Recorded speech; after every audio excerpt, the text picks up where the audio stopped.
Welcome student to commerce learning point. मैं टीना वालाकार। जैसा कि अपना टॉपिक चल रहा है साझेदारी का परिचय यानी इंट्रोडक्शन ऑफ पार्टनरशिप, तो ये अपना है पार्ट थर्ड, जिसमें मैं आपके साथ डिस्कस करूंगी साझेदारी के प्रकार यानी टाइप्स ऑफ पार्टनरशिप। तो मैं आपको इस तरीके से पढ़ाऊंगी जिससे कि आपको जो भी टाइप्स ऑफ पार्टनरशिप है उसकी डेफिनेशन याद करने की बिल्कुल भी जरूरत नहीं है। आप खुद क्रिएट करेंगे उसकी डेफिनेशन। केवल मैं आपके साथ ये डिस्कस करूंगी, इसका मीनिंग क्लियर कर दूंगी तो आप खुद डेफिनेशन बना सकते हैं। तो आप मेरी वीडियो को ध्यान से देखें, बिल्कुल भी स्किप ना करें, शुरू से एंड तक देखें जिससे कि आप खुद क्रिएट कर सके डेफिनेशन। अगर आपको उसका मीनिंग क्लियर होगा, जो भी अपन पढ़ रहे हैं साझेदारी के प्रकार, उसका अगर मीनिंग क्लियर होगा तो आपको वो लॉन्ग टर्म यानी अपनी सबकॉन्शियस माइंड में वो क्या रहेगी, लॉन्ग टर्म तक वो अपन को याद रहेगी। तो अपन स्टार्ट करते हैं आज की अपनी वीडियो।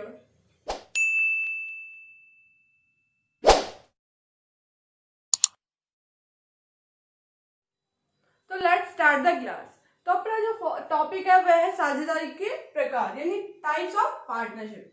तो जो टाइप्स ऑफ पार्टनरशिप है उसको कितने भागों में बांटा गया है? 4 भागों में बांटा गया है। दायित्व के आधार पर, समय के आधार पर, उद्देश्य के आधार पर और वैधता के आधार पर। अब दायित्व क्या होता है? किसी साझेदार का, जो भी साझेदार बन रहा है किसी फर्म का, उसका उसके फर्म के प्रति दायित्व क्या है, उसके आधार पर 2 भागों में बांटा गया, सीमित तथा असीमित।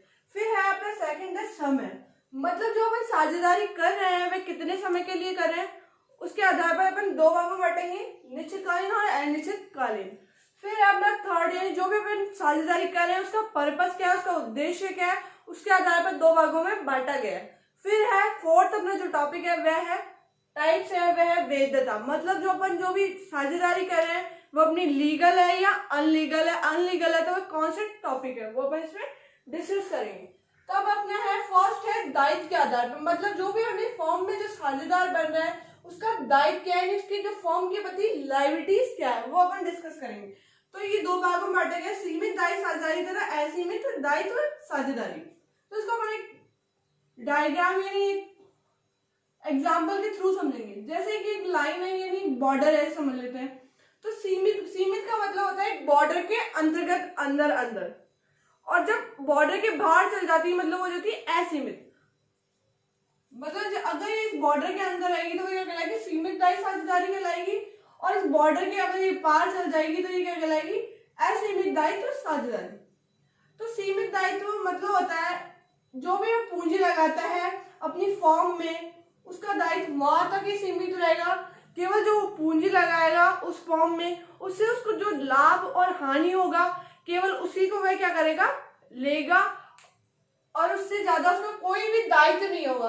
तो ये दायित्व हो गया, सीमित हो गया, मतलब उसको और कोई फॉर्म से कोई मतलब नहीं है कि उसमें क्या एक्सपेंसेस हो रहे हैं या क्या भी उसके क्या क्रेडिटर्स हो रहे हैं या क्या दायित्व है उस फॉर्म के, उसको कोई भी मतलब नहीं है। उसको किससे मतलब है कि फॉर्म में क्या लाभ हो रहा है या क्या हानि हो रही है, केवल उसी को वो क्या करेगा, लेगा, उसके अलावा उसको कोई मतलब नहीं है। मतलब सीमित दायित्व मतलब हो गया कि ऐसी साझेदारी जिसमें उसका दायित्व उसकी लगाई गई पूंजी तक ही सीमित होता है, मतलब जो वो पूंजी लगा रहा है उससे वहीं तक सीमित होगा। उसकी जो पर्सनल संपत्ति है, जो निजी संपत्ति है, उसका फॉर्म पे कोई हक नहीं होगा, केवल उसको लाभ आने देना है। अगर फॉर्म को कोई लॉस होता है या फिर फॉर्म का समापन होता है, उसके दायित्व का भुगतान करना पड़ता है, तो उस व्यक्ति को क्या करना, उस व्यक्ति की कोई रेस्पॉन्सिबिलिटी नहीं है कि अपनी निजी संपत्तियों को बेचकर फॉर्म की जो दायित्व है उनको चुकाए। मतलब सीमित दायित्व साझेदारी में कौन सीमित दायित्व साझेदारी अगर करता है तो उसमें निजी संपत्तियों पर फॉर्म का कोई भी अधिकार नहीं होता है। तो इस साझेदारी क्या कहलाती है, सीमित दायित्व वाली साझेदारी कहलाती है। मतलब पूंजी के अंतर्गत अंतर्गत मतलब उसकी पूंजी के क्या करेगा, जो पूंजी फॉर्म में लगा रहा है उसके ही वो ही लाभ हानि लेगा,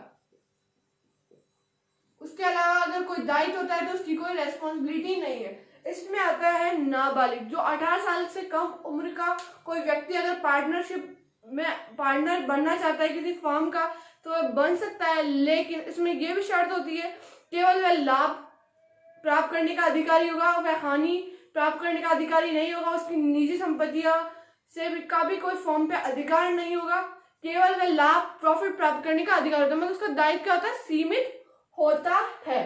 अब असीमित दायित्व साझेदारी क्या होती है, मतलब जो ये बॉर्डर है इससे भी क्रॉस कर जाता है, मतलब पूंजी लगाता है वो तो उसका अधिकार ही है फर्म का, जो साझेदार है उसकी निजी संपत्तियों पर भी क्या होगा, फर्म का अधिकार होगा। मतलब जो ऐसी साझेदारी जिसमें जो भी साझेदार है उसमें उसकी लगाई गई पूंजी तक सीमित नहीं होता, मतलब उसकी पूंजी तक सीमित नहीं होता, उसके बाहर भी होता है। मतलब अगर कोई फर्म का कोई लॉस होता है तो वह साझेदारों की निजी संपत्ति बेचकर उसके दायित्वों का भुगतान करने का अधिकार रखती है, तो वह साझेदारी कौन सी कहलाती है, असीमित दायित्व वाली साझेदारी कहलाती है। और उस दायित्व का भुगतान करने की क्या रखती है, फर्म अधिकार रखती है। और जब अगर कोई व्यक्ति यदि साझेदार अगर दिवालिया हो जाता है तो वहां तक सीमित हो जाती है। मतलब अगर कोई साझेदार अपना दिवालिया हो गया, इन दिवालिया का मतलब है बैंक करप्ट हो गया, उसके पास बिल्कुल भी इनकम नहीं बची, तो वह दायित्व का भुगतान नहीं कर सकता है, तो वहां उसका पैसा माफ हो जाएगा। मतलब बैंक करप्ट हो जाएगा, उसके पास जीरो बैलेंस हो जाएगा। तो सीमित दायित्व मतलब उसका दायित्व पूंजी तक सीमित होगा, असीमित मतलब उसका दायित्व पूंजी तक सीमित ना होकर उसकी निजी संपत्तियों तक सीमित होगा जब तक कि वे दिवालिया घोषित नहीं हो जाए। अब अपन पढ़ते हैं जो अपन पार्टनरशिप जो अपना पार्टनरशिप होती है उसका दायित्व सीमित होता है या असीमित होता है। नोट करने की बात यह है, जो साझेदारों का दायित्व होता है, साझेदारों को जो अपने पार्टनरशिप में दायित्व होता है का दायित्व क्या होता है, असीमित होता है।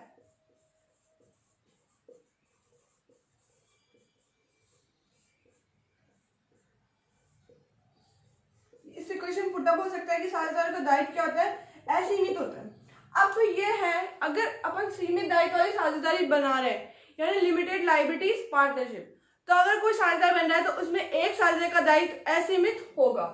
चाहे अगर अपने 4 पार्टनर्स बन रहे हैं तो उसमें क्या होगा, 3 साझेदार असीमित दायित्व वाले साझेदार बन सकते हैं, लेकिन कंपल्सरी है कि एक साझेदार को तो असीमित दायित्व वाला साझेदार बनना ही पड़ेगा, वरना वह साझेदारी नहीं कहलाएगी।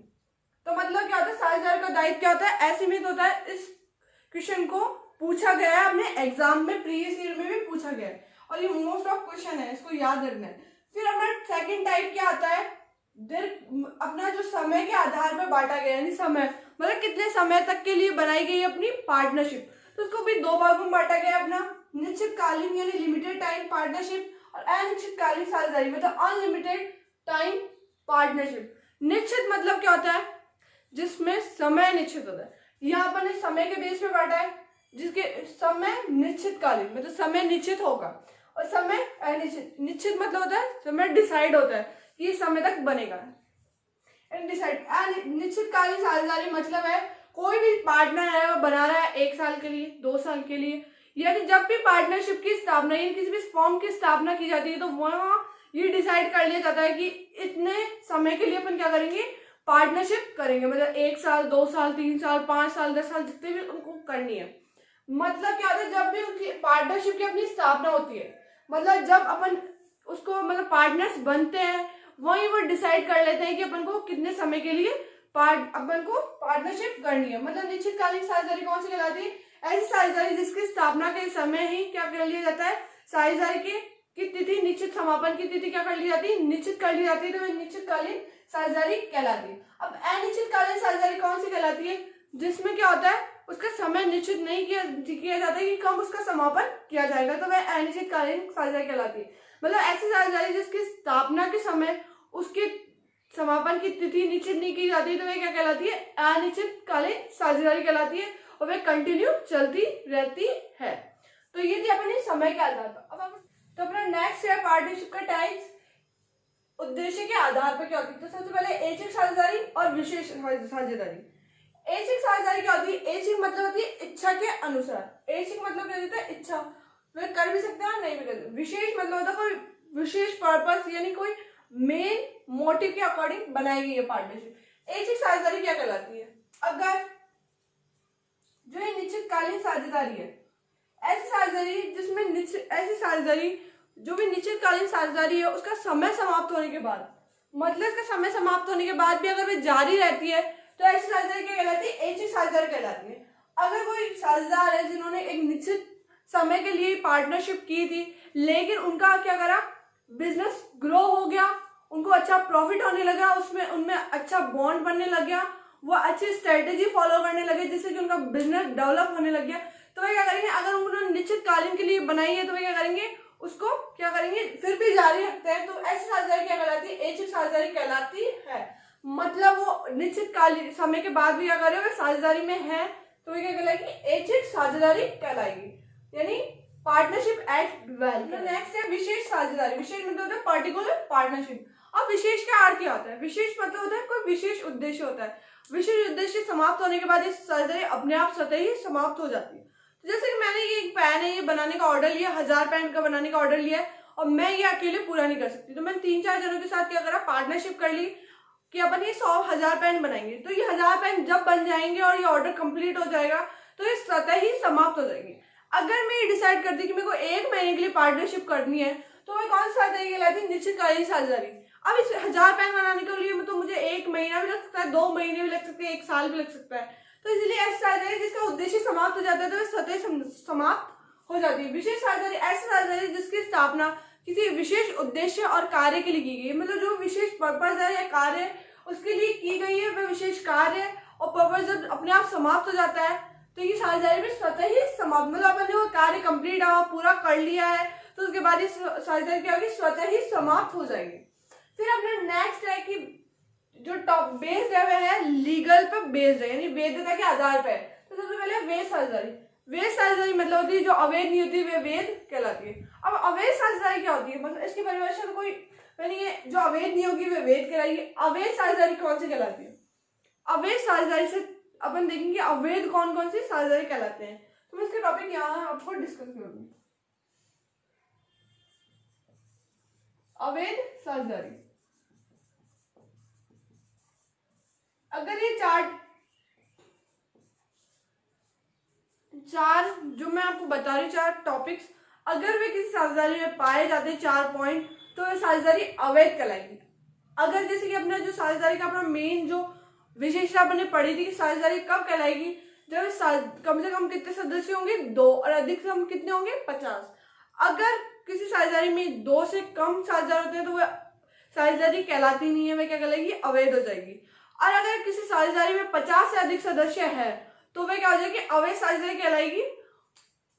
तो मैं लिख देती हूँ, न्यूनतम 2 से कम और अधिकतम 50 से अधिक। ये एग्जाम्स में पूछे जा सकते हैं तो ये बहुत मोस्ट इंपॉर्टेंट है। तो क्या न्यूनतम 2 से कम होगी और अधिकतम कितने, 50 से अधिक होगी तो क्या कहलाएगी, अवैध मानी जाएगी। सेकंड है उसका उद्देश्य क्या हुआ, गैर कानूनी है।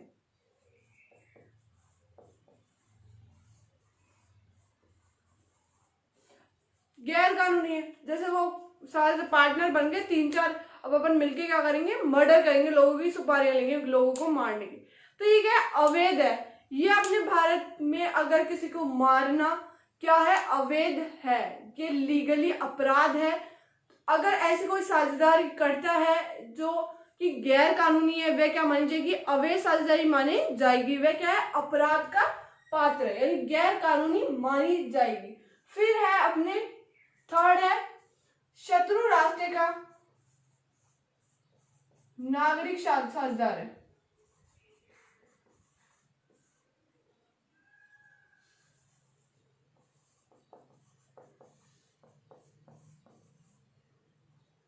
शत्रु राष्ट्र का नागरिक क्या है, अपना साझेदार है। अगर कोई अपने जो भी साझेदार पार्टनरशिप बन रही है, अगर वो अपने देश के किसी शत्रु राष्ट्र का साझेदार अपने बना रहे हैं तो वह अनलीगल माना जाएगा, वह लीगली नहीं होगा। जैसे कि अपना पाकिस्तान, जो भी अपने देश के जितने भी शत्रु देश घोषित है उनके देश से अगर कोई व्यक्ति, उनका जो भी देश का जो भी नागरिक है वो अपने पार्टनर्स का साझेदार, जो भी अपनी फॉर्म में उसका साझेदार बनता है तो वह अवैध साझेदारी कहलाती है। तो अब अपना फोर्थ है, मतलब जो भी अपन साझेदारी में नीतियां, यानी जो भी अपन बना रहे हैं नीतियां, नियम, जो नियम नीतियां व्यापार, लोक नीति एवं अंतरराष्ट्रीय नीतियों के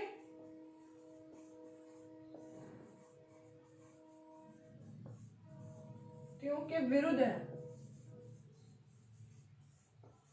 मतलब जो भी अपन ने नीतियां बनाई, नीति नियम बनाए अपने फॉर्म को चलाने के लिए, अगर वे अपनी व्यापार लोक नीति यानी किसी अपराध या किसी चीज का भी जो नीतियां बनाई है, लोक व्यापार लोक नीति या अंतर्राष्ट्रीय जो अपनी नीति है उनका अगर विरोध करती है तो वह अवैध कहलाएगी। अगर ये 4 टॉपिक किसी साझेदारी, ये जो 4 पॉइंट है किसी साझेदारी में नहीं होते तो वह साझेदारी क्या कहलाती है? वैध साझेदारी कहलाती है। तो ये 4 पॉइंट जिसमें होंगे वे कौन सी साझेदारी कहलाएगी? अवैध साझेदारी कहलाएगी, जिसमें न्यूनतम सदस्य 2 से कम है और अगर अधिकतम सदस्य 5 से अधिक है तो अवैध हो जाएगी। और अगर अपना पर्पस गैर कानूनी है तो भी वे क्या मानी जाएगी? अवैध मानी जाएगी। अगर शत्रु राष्ट्र का नागरिक अपना पार्टनर है तो भी वह अवैध मानी जाएगी। और अगर जो अपनी नीतियां हैं वे व्यापार लोक नीति तो अंतर्राष्ट्रीय नीतियों के विरुद्ध है तो भी वे क्या मानी जाएगी? अवैध मानी जाएगी। और अगर इनमें चारों जो गुण किसी में नहीं मिलेंगे तो वे वैध साझेदारी कहलाएंगी। तो ये थे अपने टाइप्स ऑफ पार्टनरशिप, साझेदारी के प्रकार जो मैंने आपके साथ डिस्कस किए। तो thank you for watching my video.